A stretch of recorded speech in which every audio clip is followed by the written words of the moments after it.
What's poppin', players? Welcome back to the Two Penny Gamescast, episode 107. I am your host, Tavin Bothel, here with my good friend and co-host, Connor Elliott. Say hello to the people, Connor. Hi.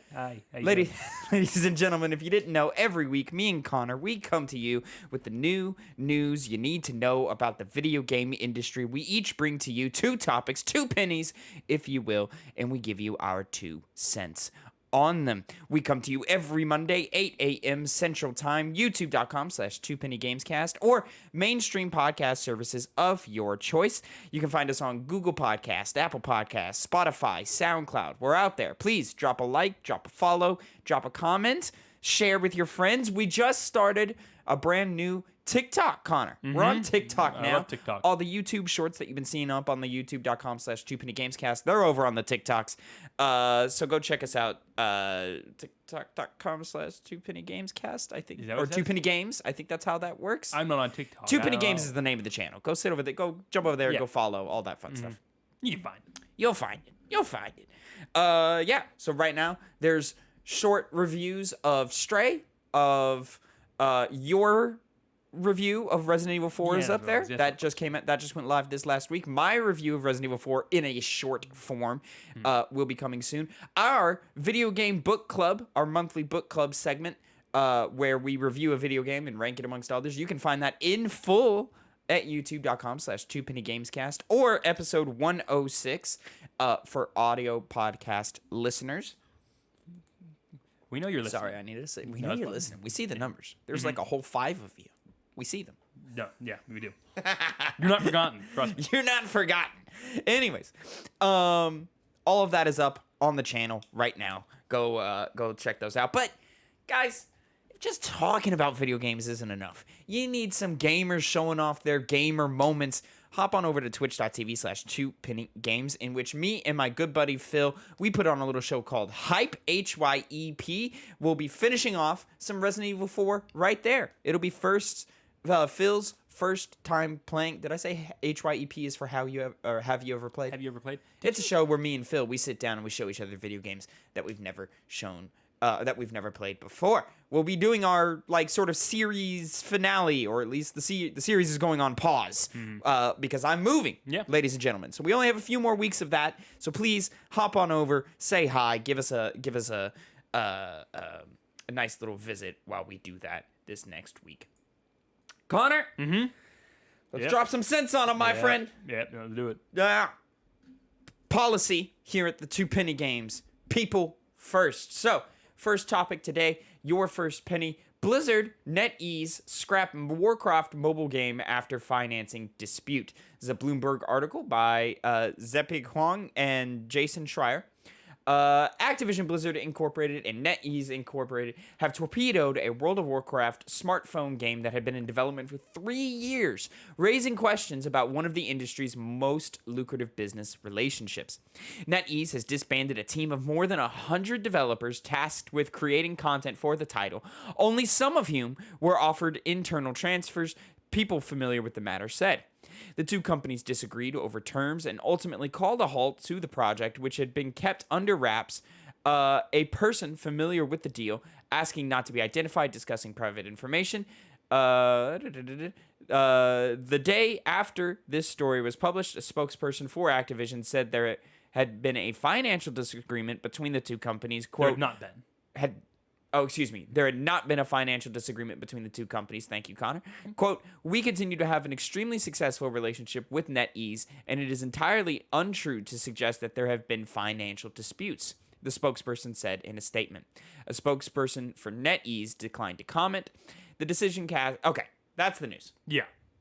Whole game just canceled that at the end. Whole game, 100 people, fucking piece of shit, fucking technical camera. difficulties. See, now, ladies and gentlemen, when I move, because I'm moving in 2 weeks. So we got this week and next week where we'll still be in our bedroom. That will not be a problem once I move. No. But until then, who knows? My little camera thing is a piece of shit. Connor, 100 people lost their jobs. Roughly 100 people lost their jobs. A passion project I assume somebody's passion project of 3 years in the bin. And leaving them out to dry. Leave them out to dry. And then 2 big companies seem to not be on great terms right now. discuss. Yeah. Unfortunately, these are the aspects of that we have the least control over because it never was even announced. There was no generation for this game for the general public to know about, to find out it got canceled. So it just kind of died in darkness, with this only article being really the only news I've really seen on it. And Just another crumb of just a long bread trail of failures from Activision Blizzard. Yeah. Tough.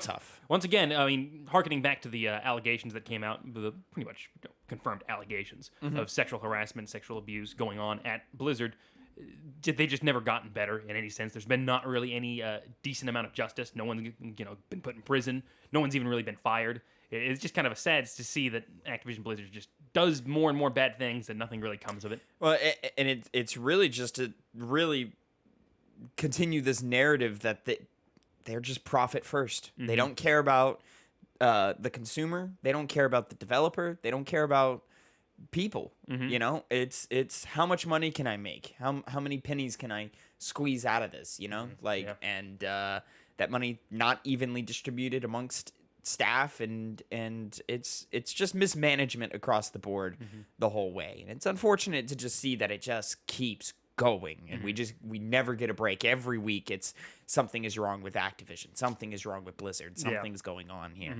There's just another reason to look out for that Microsoft buyout to get these people out of here. Hopefully that'll to keep looking at it. Yes, but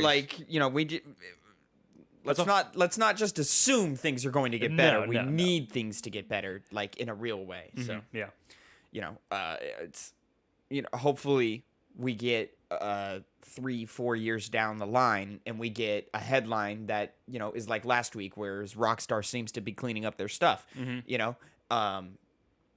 And hopefully we get that same type of headline, but with Activision Blizzard in a few years to come. Hopefully, fingers crossed. But yeah, best of luck to those who lost their jobs. Best of luck to those who managed to be transferred around or moved around and still have employment.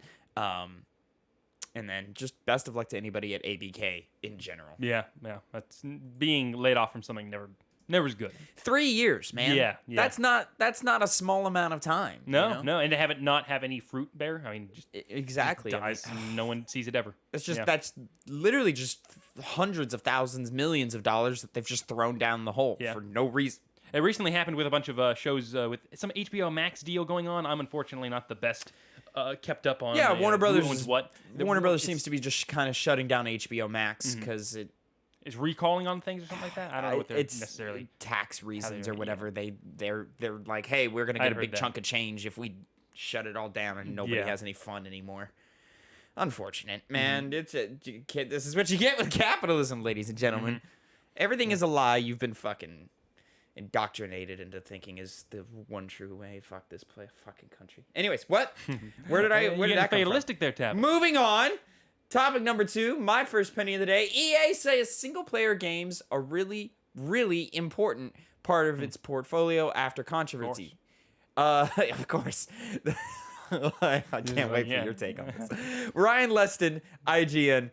It looks as though EA is still trying to make amends for that joke about single-player games, with CEO Andrew Wilson calling them really, really important. And then for background, a while back there was a trend on the internets where it still kind of goes, where it'll be like she's a 10 but she believes in zodiac signs, or he's a 10 but he doesn't wait for you to get in the door before driving, stuff like that, like just to be like, oh, he's a 10 but they do this that EA, and it was just a big meme that was going on. It still kind of goes on if you're on the TikToks. I see it all the time. Electronic Arts posted one that said they're a 10 but they only like playing single-player games. And this kind of ignited the Twitter sphere a little bit. Yeah, everyone was kind of like, what the fuck? This is your fault. Single-player games are fun. We like those. Clearly just some intern who didn't understand the joke or didn't understand EA's history. That's not a comment that looks good from a company like EA. Yeah.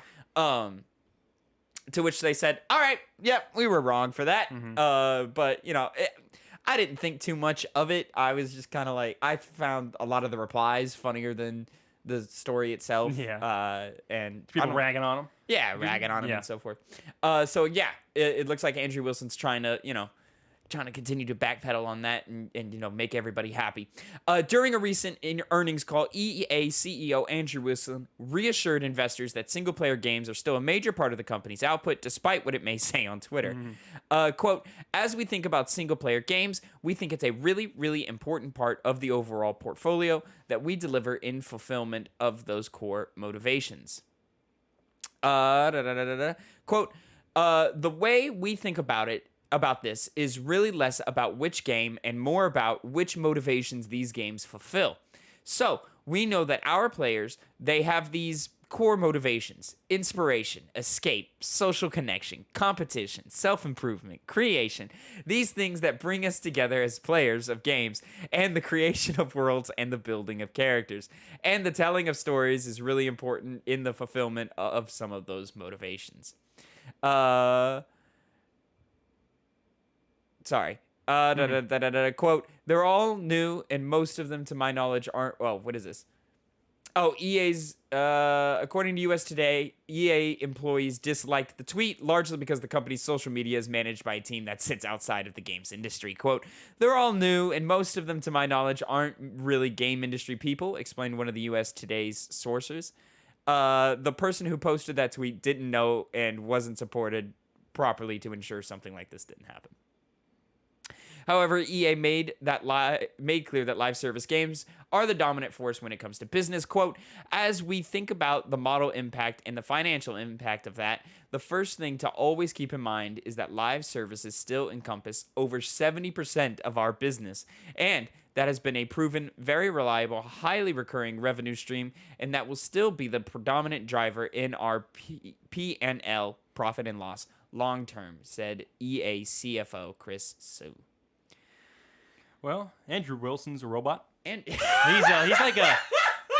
If you could create something that is most similar to what an idealized version, and an idealized version is not a good version of a CEO, it's someone like Andrew Wilson who kind of just goes along with the trends and just tries to make a good image for himself and his company, despite their actions kind of proven otherwise. It's more funny than anything. It's not like gets my blood boiling. They insulted single-player games, but it is just like, man, what do you guys are? You really have no soul. Bro, it's like his comment is fucking ridiculous. Mm-hmm. It's clearly just full of shit. You're just trying to not make people less mad about you, but you clearly have no intention of backing any of this up. No. But it's almost like when you have an essay due and it's 500 words long and you're at 350 and you're out of ideas. Yeah. So now he just starts listing down adjectives. Fucking inspiration, escape, social connection, competition. Mm-hmm. So what the fuck does any of this mean? He went to a thesaurus and just went under the good cool parts. It sounded nice.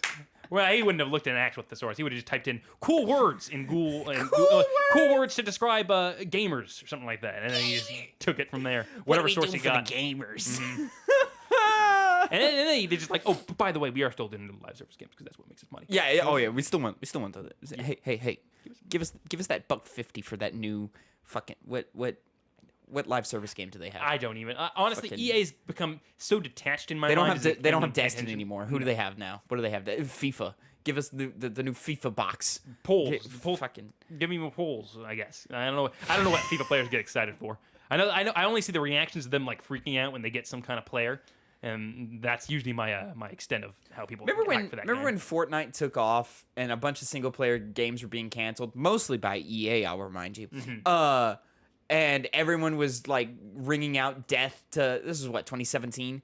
Everyone was ringing out death to single player games. Mm-hmm. Everything is a games of service now. Everything needs to make so much money and be a never ending loop or whatever.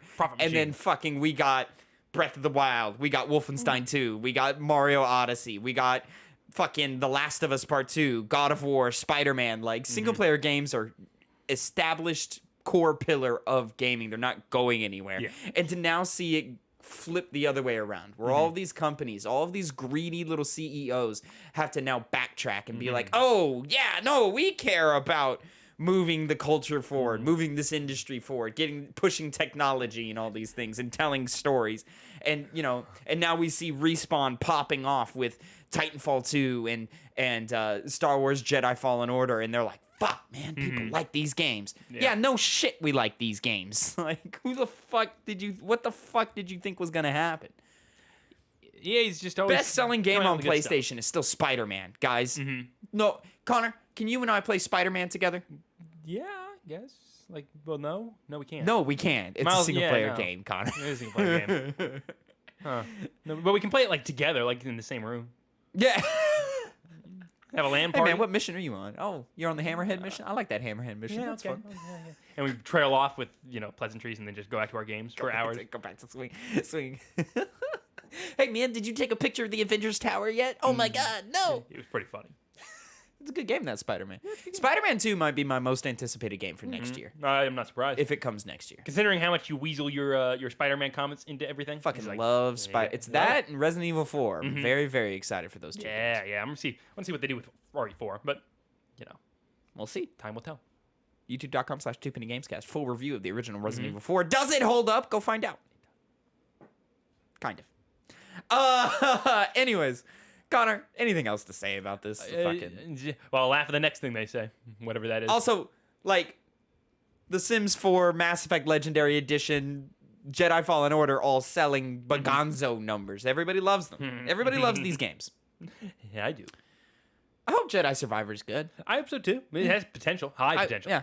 It's been a couple years. I feel like, if you give me that game again, better level design, maybe a little more fleshed out combat, Maybe better story beats. get all those I don't even need the story beats that bad. I would like them, sure. I want more boss fights is what I want. There's not enough boss fights in that first game. Yeah, it's not And much. then just get all those glitches out of there. Because Jedi Fallen Order was a glitchy game. Yeah, Very it had glitchy game. glitchies. Um, Less for me since I played it later, but even then it would still just. I played it last year or the beginning of this year or something. I got the platinum again on PS5, and it was still glitchy. Yeah. Like I'm falling through the world still a bunch of popping. It was messy game. If the next one just runs well, already a better, a better game. Did you hear the rumor? The people are speculating you can have a blaster now. Shooting mechanic. I think we've talked about this on the show, where it's like, oh, now we're juggling shooting and saber combat. Like, I don't remember that. I don't know. Maybe it'll be like Bloodborne, where it's kind of like a parry system. You know? I mean, hey, they took some from Dark Souls. Might as well go for Bloodborne. Maybe make the combat a little bit more, responsive. A little more, some dynamic. Yeah, some dynamics. Because honestly, more Bloodborne style kind of game where you're moving quick and you're dodging left and right. And it's a lot more fluid. I would like that. Give me. Yeah, sure. Give me give me level design of Bloodborne. Well, I guess no, because they do all that Metroidvania shit in those games. I don't know. We'll find out. Anyways, very excited for that. Hey, EA, keep making single player games because your teams are talented and we like them. It Takes Two, fucking, game of the year. It Takes Two sold a bunch of copies. Small little indie game showed the whole industry that indie game showed the whole industry that single player games matter. I guess that's a co-op game. But still, non-multiplayer, not a games of service type thing. Y'all are full of shit. Anyways. Yep. Connor. Losers. Losers. Connor, moving on to topic number 3, something that, I'm sure gets your panties in a bunch over here. Elden Ring developer FromSoftware's next game is almost finished, recruiting for several new projects. This is from Darren Bonthois? Bonthis? Darren, you got a weird last name, buddy. Sorry, Darren. Sorry, Darren. You got insulted by Tavin for no reason. He just. I'm not even. Reclaim your honor I'm if not you ever even see him. one to talk. My name is Tavin Bothel. That's a name. Anyways, Elden Ring developer FromSoftware is already hiring for multiple new games, as the company tweeted to a link to a new recruitment site that includes listings for several positions. The site also includes artwork of FromSoftware's biggest games, including Sekiro, Elden Ring, and the long-awaited, Armored Core. In an interview with 4Gamer via VGC, FromSoftware's Hidetaka Miyazaki also mentioned that an unannounced project is in its final stages of development and that he intends to continue focusing on directing games. One such future project by the Elden Ring director was described as more abstract fantasy that uses ideas that don't quite fit into the usual Souls-like adventure template. As for other projects that FromSoftware is recruiting for, it has been rumored that the studio's sci-fi series Armored Core is being revived, Back in January, alleged screenshots of the game surfaced alongside gameplay details of three-dimensional and dynamic action, a, quote, high degree of freedom in customization as you move your mech around an overwhelmingly scaled map to explore. Interestingly, the images above also include a snapshot of Deracine from Fromsoftware's 2018 PlayStation VR game, with PSVR 2 in development and planning to have around 20 launch games, from whom the studio could be making a new VR title. Connor. I like FromSoftware, and I want more games from FromSoftware. They're coming right back. And this coming right makes back me with the happy. FromSoftware. Yeah, I do. I like it. I just hope, it plays well this time, Well, it always played well. Did you have an issue playing it? Huh? Did you have an issue playing it? I didn't like. I don't like Elden Ring, man. I don't like it. You don't? Why? I don't think it plays well. Well, it's I think amazing, Tavin. clunky and stiff, and Well, I don't feel in control of my actions. that's what's amazing, Tavin. Because my response to that would be, no, it's not. As a matter of fact, I'm just going to say it because I can. Stray's bad.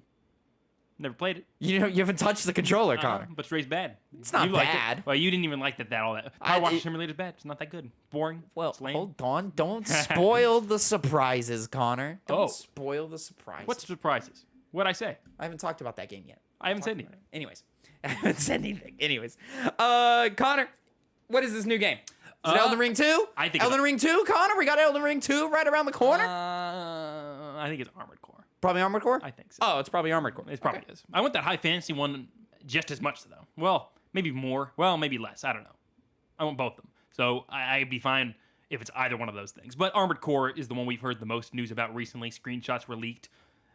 I think it's probably the most likely. And it would make sense because it is different from what they've done before, and that could, shake things up and get people really excited. Because I remember the last time they did something like that was Sekiro, and people were super hyped about that game. Now, It's their best game. well, I will not argue that. That's too defensible a position for me to argue. So I'm gonna move Too on. defensible of an argument. Defensible, like it's too. Oh, I can't I can make a case Yeah, for you it. make I too can much make of a it. Okay, case. yeah. So I'm gonna have to step over that argument and be excited for Armored Core, their next out there game. But, yeah. Are you excited for either of those, or is Elden Ring kind of like, From Software is a level of developer and a level of power in the industry to where I'll always try. I will always try. And maybe it'll work like a Sekiro works or something. Yeah. Or maybe I need to, play it. It won't click. I'll come back to it later. Something. I don't know. But Sekiro worked for me when I played it earlier this year. Yeah. I have a sneaking suspicion Bloodborne might work for me when I go play it. Again, eventually, whenever I do. But as far as like the Dark Souls or the Dark Souls styled games like Demon Souls and like Elden Ring, I just can't. I just can't get into them. But they're at a level of technical fidelity to where like I look at it and I go, nah, man, they do what they do very well, and I'm always going to give them a shot. Always going to give them a try. Because one, I love action RPGs, and when you're a front runner in the genre, then I'm gonna give you a chance every time. And two, if we're talking about an Armored Core game, I haven't played a lot of mech games. I've never played an Armored Core, but I would love to see a modern day iteration of that. One that's maybe not so technical, not so in the weeds of a classic mech game, and plays more like From Software as of late. A From Software but with guns. What does that look like? Cool. Where you're having to manage all these different systems and so forth. I fantasize about like an overheat system where you have to, you've got shields or you've got armor or if you've got lasers or missiles or gun, and all of these build up a meter, and you have to balance them the correct ways to not overheat your mech or something. I don't know. I'm guessing. I'm taking shots. Well, the cool way that Japan has always done mechs is they can go from any scale from super simple, almost organic, to super high technical, like you said, where functions need to be constantly monitored and changed.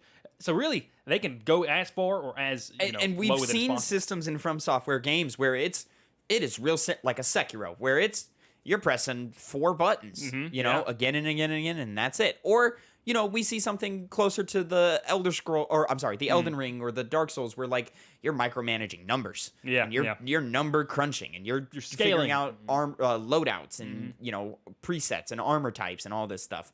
and you're playing around with a couple of different just the number gang. I'm hoping for somewhere in the middle where like I can keep it simple and just keep my I assume it's going to be like a dash mechanic in this type of game, and then just like oh, okay, this gun has this elemental type damage or something. I don't know. Whatever systems they want to play with in that. I like these ideas of, where was it? High degree of freedom and customization as you move your mech around an overwhelmingly scaled map to explore. This tells me they've got the open world bug. They've been bitten by the open world bug. Hideo Kojima once was quoted after making Phantom Pain in the hype of Death Stranding, before we knew it was Death Stranding. He was like, yeah, man, once you make an open world, it's hard to go back. Because you have so much freedom to do any number of things you can want. Yeah. Yeah. I don't know how I personally feel about that type of statement. I kind of like a more narrative, or not narrative, but a more tailored experience where you're getting a high level of detail and a high level of design. When you go open world, you have to simplify your gameplay loops a little bit, which is another reason why I think Elden Ring doesn't work for me. Is it's all simple. The solution is almost the same every time. It's just how you implement it. So I don't know. We'll see. Maybe it's just big maps. You're in mechs, so you need big spaces to explore. Yeah, you do. Who knows? Lots of thruster boosters, I hope. Exactly. Yeah. But yeah, a high degree of freedom and customization as you move your mech around. What does that mean? Does that mean, you can get in different types of mechs, or you can build out your mech to be at any point? Are you essentially class swapping at any point? Like you go to like a garage or something, and you start putting different parts and stuff on this, and this part turns me into a heavy mech, and this part turns me into a light mech, and then I'll go out and explore and find a boss or something. I don't know. We'll see. Yeah.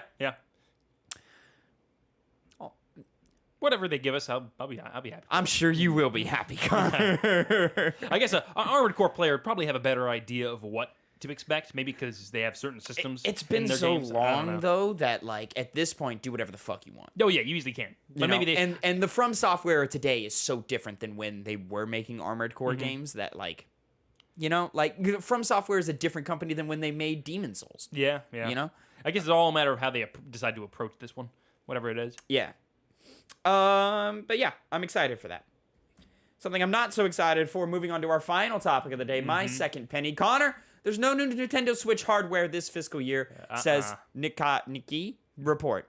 I'm pulling a Josh Coulson article from The Gamer.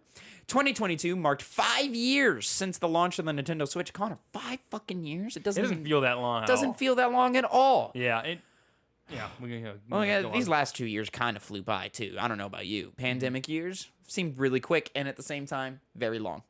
2 other versions of the console, the Nintendo Switch Lite and the OLED model, have launched since then, and now many are hopeful another more powerful model will be arriving imminently.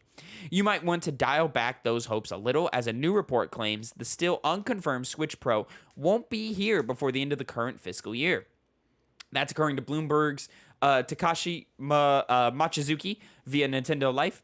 The actual report comes from Nikki, but as you can see from Machizuki's tweet, it's currently unclear what the exact source of the new info is, whether the news that a more powerful Switch isn't on the horizon, or if it was a quote from Nintendo president Shintaro Furukawa.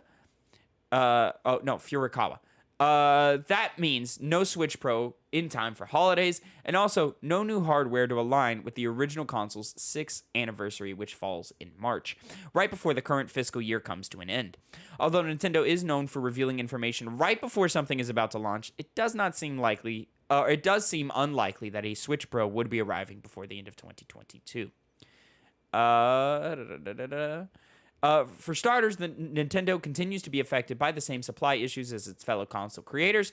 The company revealed that in its latest financial figures this week, and despite the Switch having sold more than 111 million units, sales were lower than expected thanks to the ongoing semiconductor shortage. It has also been less than a year since the OLED's model launch, and there's typically been 18 months to a year between the launch of each Switch type so far. The rumor that Nintendo is working on a more powerful version of the Switch date all the way back to the start of 2020. Some of those rumors turned out to be connected to the OLED model, but others, like the belief of a new Switch will support 4K, seem destined to be connected to whatever comes next. Whatever it is and whenever it arrives, it seems likely to be more of a replacement for the current Switch than a slightly altered version like the OLED and Switch Lite. There was something also in here where I saw reporting that they've increased the number of raw materials that they're ordering. That's where like one of the rumors as to why we thought it was coming this year, but it's clearly not coming this year. Yeah. I think this makes sense. Yeah. I don't know about you, Connor. If it were me, you launch your new version of the Switch alongside Breath of the Wild 2. Breath of the Wild 2, if at all coming in spring, it's going to be late spring, so you're looking at late March, early April anyways. But I would hearken a guess we don't see that game until the summer, at least. And I'm harking, it's going to launch with this new Switch Pro, new Switch 2, whatever they're going to call it. Yeah, I guess we'll find out. Nintendo Switch Up. Well, we'll see if the branding goes The Switch that up? way. The Switch Up. We're up in the power, up in the fidelity. I think Switch Plus is just better. No. Light, extra. No, Connor? Switch Extra. Connor, I didn't say that, so no, I disagree. Well, you said it. That means it's true, and I can't disagree. In an impasse. Oh, well. Well, one thing we know for certain is they're not going to get much news the rest of this year. And who knows when they'll actually start, pumping out the news to hype people up for their next console, whatever that is. Do we have a date for Bayonetta 3? Don't know. Splatoon 3 is coming in September. Splatoon 3. Oh, that's actually okay. That's got something. Other than that, Did we? I don't know if we see anything from Nintendo for the rest of the year. Oh shit! No, Bayonetta 3, October 28th. Okay, all right. Okay, So yeah. Bayonetta. All right, Okay. so they've got an end of the year title Yeah, and so and- forth. So we still got something to do with Nintendo by the end of the year. Yeah. Okay. Man, it's hard to load up my Switch sometimes these days. It really. The games on there are great. It's just it's. They're just, but so- like, especially since I've upgraded the PlayStation 5, like it just feels more and more antiquated. It feels more and more like a toy. I tried playing Fire Emblem 3 Hopes, and I made it a couple of hours in, but that game's not pretty, man. It is not good to look at, and it's just kind of like, ugh. Like, I feel like I'm playing a more than last generation game. Like, the Switch came in so underpowered from the jump, and now that things like, the Steam Deck are out, where we can play high fidelity games like your God of Wars, on the go.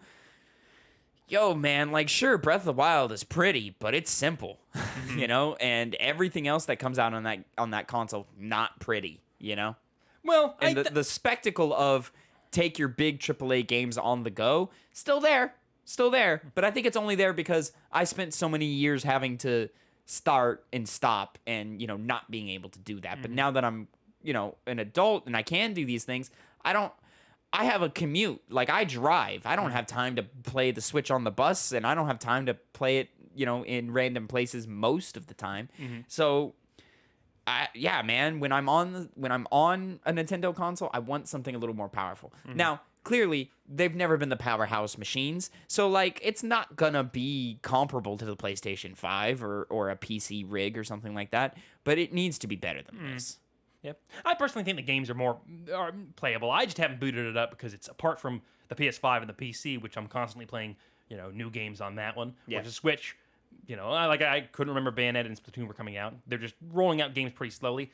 They released Xenoblade Chronicles 3, but I need to play the first one before I jump into that one, which I actually am interested in doing that. You even I thought you played the first one. I'm beating it. And I know it gets I don't know how, but I know it gets weird. And it's going to affect things going forward, and I'd rather experience that myself than Than have it happen in a text box. Yeah, or in a YouTube video. But I definitely they are behind, and I think it will become a problem more so later on when you have this next generation games start rolling out in force. But right now, I think it has a little bit more longevity left, and reason enough to play it, despite its obvious graphical downgrade with everything else. I think until we see a new model with a new wave of games coming in, I think it's still sufficient as it is. I disagree. Well, then, no, as we've established, that means you're right. Yeah, of course. Fucking yes. What the fuck did Sorry. you think? How dare you have a different opinion Sorry. than me, sir? Sorry. On my show? Sorry. It's our show. Sorry. Anyway, sorry. Connor, moving on to what we've been playing. And oh boy, have I been playing something here, Connor. Connor, what if I told you? Let me take you on a little tale. Let me take you on a little journey here that I've been on for the last couple of weeks now. Connor, what if I told you that I found the new game of the year? What could that be? What could it be? Connor, I'll tell you. Fucking move over, Elden Ring. Good luck, God of War Ragnarok. Power Washer Simulator is here, ladies and gentlemen. And I've been fucking playing it. And it's a good goddamn time. So here, let me load this up. He's not being ironic, by the way. No, this is legit my Yeah. game of the year right now. There was no punchline if you were expecting it. I'm not kidding. This game is fucking good. So it's really simple. You are just power washing. Really? There's nothing more to it. Kind of like that farming simulator where you're farming, but in this one you're power. But I'm power washing. So Yeah. here, I got the first level playing up. I've got recordings of the first two missions. You go in, you start real simple. You've got nozzle. So you've got your power washer, man, and you're just power washing your van to start. You're cleaning off your van so that you can go do other jobs elsewhere. And I've been just playing the career mode so far. 30 levels, from what I understand. I'm every level you get 5 stars. I'm at 115 stars right now. 110 stars, There's a lot of something like that. So what is 30 times? So there's 150. So I got a couple more stages left, but not too many more stages left. I know there's a level where you go to Mars. That's all I know. Everything might else, as well, I'm just exploring and I'm just washing things, man. Dude, this game is fucking good. It's good. First of all, it's good. Like, I know I just said that 3 times, but it's legit a good game. Simple in design, and yes, you are just power washing. But I'm playing it on Game Pass. I've put over 20 hours into this game, Connor. Like, You can play anything else, but Power Simulator's got your attention. fucking play. I could play anything. I've got a bunch of things I need to play. But I'm playing Power Washer. This is a great throw on a podcast and chill out game. Crack open a beer, listen to some tunes, and just wash up some buildings and some vehicles. And I spent 3 hours cleaning a firehouse before I had to go to work, and it was a great fucking time. I had so much fun. Chill session before going to a work shift. It's nice. Yeah, right. And it's just constantly like you're not. There's nothing dynamic here. You'll see in the gameplay here. You've got your little basic power washer. You have different nozzles which dictate the spread and the power of the washer. So the tighter the spread, the more powerful the shot. The wider the spread, obviously, the more ground you're going to cover. But it's not going to get some of that tougher dirt off. And then as you play, you'll come across, dirtier and dirtier places that are, covered with harder dirts. And you'll eventually need to upgrade the washer itself or get attachments that allow you to shoot water farther. When I tell you the other day, I got so excited when I got the extra long extender for the end of my washer so I could shoot things further. Dude, I was so happy. I was like, this is great. This is a great. It makes your thing. job so much easier. Yeah. So the way they have it, let me see if I even look up the store in this footage. Yeah. Okay. So here. Where is it? I just saw it. Yeah. So here we go with the store here. In which, come on, get to the point here, Tavin. All right. So here, you jump in your store, and you'll notice up at the top, you'll see your money. You get money for every single thing you clean off. So like, if there's a fence, the fence post and the main fence are 2 different items. So like, you'll clean the post, here's $5. You'll clean the main fence, here's $10 or stuff like that. And every one of those, you'll start just accumulating little bits of cash and money. This is so like if you get to a level to where like your power washer isn't strong enough to handle some of the dirt substances, you clean off some of the lower things earlier so you get some of that extra cash to build yourself up. I mentioned the stars. In order to pace yourself out, the stars are given to you five at a time for every level. and then every couple of stars or whatever, you'll unlock a new washer. So if we're right now, for example, at star level 90, when I accumulate 90 stars, I get the level 4 washer, which is, to my knowledge, is the most powerful washer in the game. I haven't gotten there yet because now I have to earn $5,000. So not only are you earning, you got to get the stars up, you got to get your money up. Yeah. So I have my stars, I just don't have my money for it. On top of that, you're buying different equipment in which these take place as different little attachments and stuff to extend your hose so that you can shoot the thing further, like I described earlier. Or you can get like a sort of like a soap spray nozzle in which there are different soaps and cleaning liquids, they're called in the game, that handle different what's the word for it? Like they handle different types of surfaces. So like plastics or metals or multi-surface or things like that. So you'll buy the metal soaps and you'll use the soap washer, and it'll spray in a wide. It'll be a widespread thing that only works on metal surfaces. But you've got a limited number of soaps. You can only buy so many. The store only has so many. So you really have to plan it out and be like, okay, there's a lot of brick wall in the fire station level. So let me get the multi-surface washer out. I'll buy out all the soaps onto that, and I'll just spray that really fast because the soaps get it off really fast. And I'll use as much soap as possible to clean off as much surface area as quickly as I can. And then I'll go back and, hit it with the finer detail for any little spots that I missed. This is so you can get the biggest amount of wash off in the shortest amount of time. Efficiency. As a power washer, you need that. You need that. And then you can get like different suits for your guy, which you don't even see because it's a first-person game, or different skins and stuff for the power washer itself. I don't see those as necessary, but more power to you. And then so that's the store where you're buying your different equipments, you're switching out your main nozzles all the time, and so on and so forth. So I'm gonna back up here. So this is the second mission of the game right here, where it's a backyard. Let me find the start of it because that's where I really take in the details here. Because otherwise, it's just me just looking at fucking. Dirty ass backyard. Yeah, like literally, this is an hour and a half of footage. I spent 10 minutes cleaning off the van, and then I spent another hour cleaning off this backyard. But yeah, here it is me. I'm just spraying a backyard up. I'm cleaning the fences. I'm cleaning the umbrellas. There's dirt everywhere. This is the dirtiest game of 2022. Yeah. You really want to get nice and dirty with me, Connor? Come get nice and dirty, and then we'll get you cleaned up, baby boy. No, I don't want that. Not at all. But I will pay for your water powering services if you ever get into that business. Oh, for sure. I don't want to do this in real life. That sounds horrible. It's hot. It's wet. It's steamy. It's good. Well, maybe. No. But as a video game, it takes all of those little things where like you're just sitting there like mindlessly just kind of cleaning off a surface, and it gives you that satisfaction of, okay, I've got a job ahead of me. I've got to do my job. Yeah. When I look back at my work and I look at how clean everything's going to be, I'm going to be much happier about it there. Yeah. There is a little button. I've pressed it a few times. You press tab. I'm playing on PC. I believe it's one of the D-pad buttons when you play on controller to kind of highlight dirt. This is for when you've cleaned off a surface, or it looks like you've cleaned off a surface, but it says that, hey, a surface is not fully clean yet. You press that button, you go, oh, there's a little bit of dirt here in the corner that I missed. Okay, cool. Just an easier way to find what you're missing.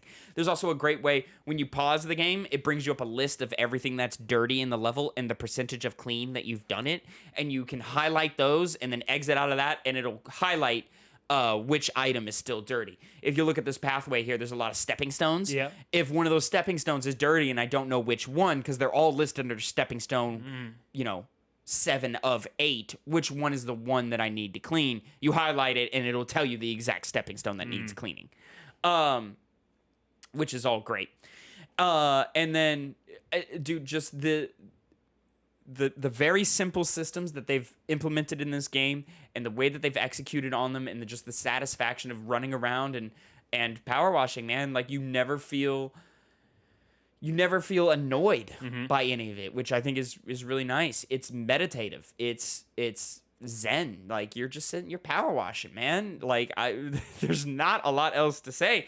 It's just the amazing thing is that this is such a simple game and such a silly premise, but it's legit the most fun I've had with a video game this year. Like this has like better. This is just more fun than any other game I've played, and I don't have any other way to say it other than I've just really enjoyed playing Power Washer Simulator. So shout out to the devs here, and shout out to Xbox Game Pass, which I heard about it on a podcast I was listening to. I was listening to Kind of Funny Games Daily, and when this game dropped, it was getting 10s, and I get why. Yeah. Like, this game is great. I don't know if I'd give it a 10 because you are just power washing. Like, there's nothing interesting about it. Like, there's no narrative happening here. You're just, you're power washing and stuff. There is a series of modes that I've looked at and checked out. There's like a time attack mode where you have to complete a job under a certain amount of time. There's a certain levels where like you need to complete the level, but you only have so much water, so you can't be wasting water. There's a free play mode where you basically have everything unlocked and you can just kind of use whatever you want and play one of your 30 levels at your own pace or whatever, and just not really worry about it or care. And then I forget what other modes there are. But those are the main ones. I've mostly just been sticking to the career mode, and that's been carrying me for 20 hours. I don't know if I'll jump into any of these other modes, because once I'm done with that career mode, I'll be 25 plus hours at least into this game. So at that point, do I really need to keep playing Power Washer Simulator? I've kind of seen everything the game needs, and I don't really feel like washing up any of those levels again. Like, I didn't enjoy washing the firehouse. Like, that was not a fun level for me, but I did it and I got it done, and I don't want to do it again. So maybe a one-time game. I mean, it is free with Game Pass, so you're not really taking a hit. I'm saying, man, this is great value. This is great. I've put over 20 hours into this game, and I paid my $10 a month or whatever. But like at the same rate, like I've also got As Dusk Falls. I've also got what else do I have installed on my PC right now from Game Pass? Halo Infinite. I've got Sunset Overdrive. Like, I've got all these games from Game Pass installed, and this one is a great use of your time. I think I've got Teenage Mutant Ninja Turtles Shredder's Revenge from there. But yeah, I'm not kidding. Power Washer Simulator is one of the best games of this year, and you're gonna hear me talking about it by the end of the year for sure. It's on the list. It is my current game of the year. As ridiculous as that sounds. Hey, well, maybe it'll be the game of the year, the definitive one. Connor, you don't have any thoughts and questions about this? You're not going to try out some Power Washer Simulator? Unfortunately, Tavin, I'm not going to try it. Why are you not? I haven't sold you on the Power Washer? Yeah, you've sold me on why I would play it. Yeah. And I see an area of myself playing it, but I don't see that happening right now. Maybe if I'm like in we've got games to play. Yeah, maybe I was in a cabin and I just had a list of games. I would choose it. Like, okay, I'll see what it's about. I'm just saying, Connor, play it. you're missing out on Game of the Year right now. Elden Ring, throw it in the trash. I will, and I'll come to this game. Yeah, because that's apparently what the game of the year is. It's what the game of the year is. Once again, you're right. What do I know? Power Washer Simulator is the greatest game of 2022. Power Washer Simulator, man. Don't sleep on it, ladies and gentlemen. It's a good time. Connor? Yep. What have you been playing, my friend? Well, I finished Stranger of Paradise. Final Fantasy, Stranger of Paradise. Hell yeah, you did. Tell me about that, took man. a while. What was that like? Well, I'm not going to touch too specifically onto the gameplay elements because I talked about this a little while ago. You can see the full impressions/review, youtube.com/2pennygamescast. Yeah, and it's combat's great. Story is that's the thing I want to focus on today because that was the gameplay still stayed consistently great. Being able to change to these breadth of jobs that all did their own separate thing, and you could switch to them fluidly. Any in of those combat. jobs a Power Washer though? No, but there is DLC, so maybe you have to look at that first before I say anything definitive because I don't know what's in that DLC because I didn't play it. I had already been pretty deep into the game when it came out just recently, but combat's fantastic. It alone is going to put it on my game of the year list somewhere. The story had done. Think it's top half or bottom half? Bottom half. Probably think. bottom I half. have to reevaluate what I played this year because I don't. It's kind you of gotta think blended about it. in. You gotta think about those lists sometimes. Yeah, I do. But the big development that the game had was the story. Now, I'm not going to tell you the twist, though it's not really one people would care about because it's related to a game that not many people played as is, which is the first Final Fantasy. But it puts a new perspective on that when the game is all set and done.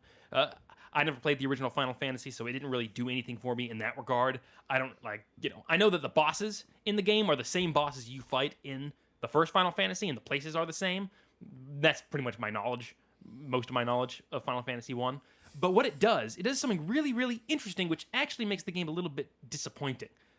Because the potential was definitely there. It was all a matter of execution entirely. Execution on how well your game needs to look at points where you're talking with other players in the world itself, which wouldn't even offer that many moments throughout the entire game, which it seriously could have benefited from. Because it makes choices later in the game that could have had this be the most emotionally packed game in the Final Fantasy franchise. One of the most. It had potential. It didn't reach that potential, and it was fun all the way through. So I didn't regret my experience with the story or think this story sucks because it didn't do what it could have done to be better. But there's definitely that part in the back of my mind where I really can't go into choices because it had been building up to the ending all throughout the game by not really giving you much detail on the specifics of the information of the world, which, like I said, that's kind of how it could have been if it was refined, played out a lot better because characters could have been a lot more, attached. You could have been a lot more attached to the characters to, culminate in what happens at the end of the game. What other problems was I going to go into? I was going to say something.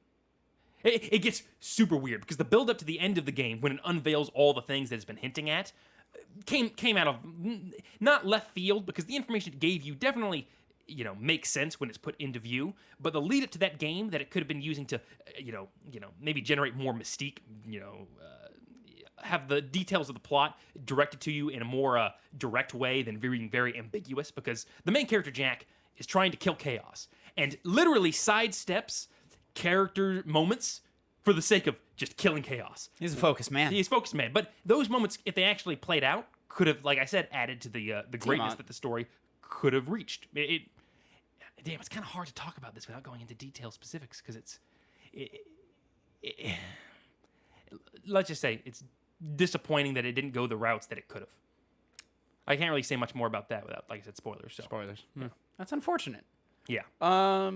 But overall, you had a good time. You enjoyed yourself. Yeah.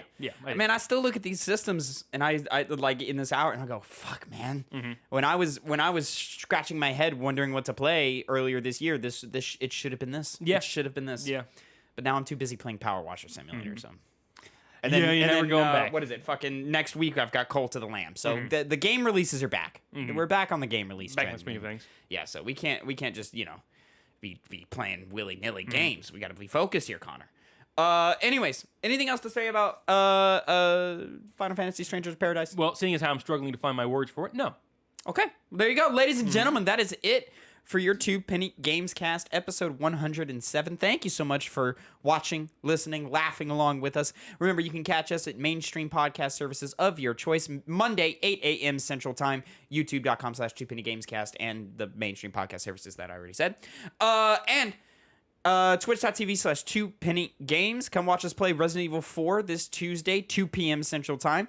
And I'm probably going to have a Cult of the Lamb stream at some point. I've been meaning to stream Power Washer Simulator, but I just vibe out to some podcasts. That's a game. Man. I don't think that would be the best for streaming. I think it's the chill out. Man, it's something I've been watching on TikTok. There's this guy who plays the Bacon Game. Do you know what the Bacon Game is, Connor? It's like this mobile game. I think he plays on a desktop browser, but it's like a mobile game where there's just like a piece of bacon that spawns and it lands on a frying pan. You control the frying pan and you flip it.